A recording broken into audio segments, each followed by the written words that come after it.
Media سے گفتگو کرتے ہوئے وفاقی وزیر داخلہ احسن اقبال کا کہنا تھا کہ 2013 میں ملک تباہی کے دہانے پر کھڑا تھا، لیکن ہم نے اقتدار سنبھالتے ہی تمام معاملات کو تدبیر سے حل کیا۔ دہشت گردی سے نمٹنے کے لیے پاک فوج کی مدد سے آپریشن کا آغاز کیا گیا اور دہشت گردی کے خلاف سب سے زیادہ کامیابیاں حاصل کیں، اور آج بھی نیشنل ایکشن پلان پر مکمل عمل درآمد کر رہے ہیں۔ وفاقی وزیر کا کہنا تھا کہ ہمارے خلاف عالمی سطح پر سازشیں کی جا رہی ہیں، پاکستان کے دشمن سازشیں تیار کرنے کے لیے اضافی وقت لگا رہے ہیں۔ ہمارا ہمسایہ ملک سرجیکل اسٹرائیک کی دھمکیاں دے رہا ہے، ہم ڈٹ کر مقابلہ کریں گے۔ افغانستان کے حوالے سے پاکستان کو امریکہ کی جانب سے سیاسی دباؤ کا سامنا ہے۔ پاکستان اور امریکہ کا تعاون افغانستان میں امن کا ذریعہ بن سکتا ہے۔ دونوں ممالک میں بداعتمادی کے فروغ سے دونوں کا نقصان اور دہشت گردوں کو فائدہ ہوگا۔ ان کا کہنا تھا کہ ملک کے سیاسی استحکام پر بھی سرجیکل اسٹرائیک کی جا رہی ہے اور یہ تاثر دیا جا رہا ہے کہ سیاست میں ٹارگٹ کلنگ کا عمل شروع ہو چکا ہے، جس کی وجہ سے پاکستان کو شدید تنقید کا سامنا ہے۔ احسن اقبال نے کہا کہ ایسی نازک صورتحال اور پاکستان کے قومی مسائل پر سیاستدانوں میں یکجہتی کی ضرورت ہے،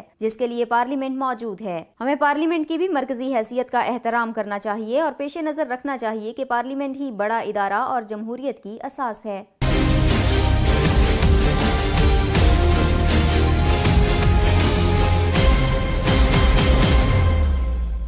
Please subscribe to Hums Up TV and hit the notification icon on the screen to get the latest updates of our channel.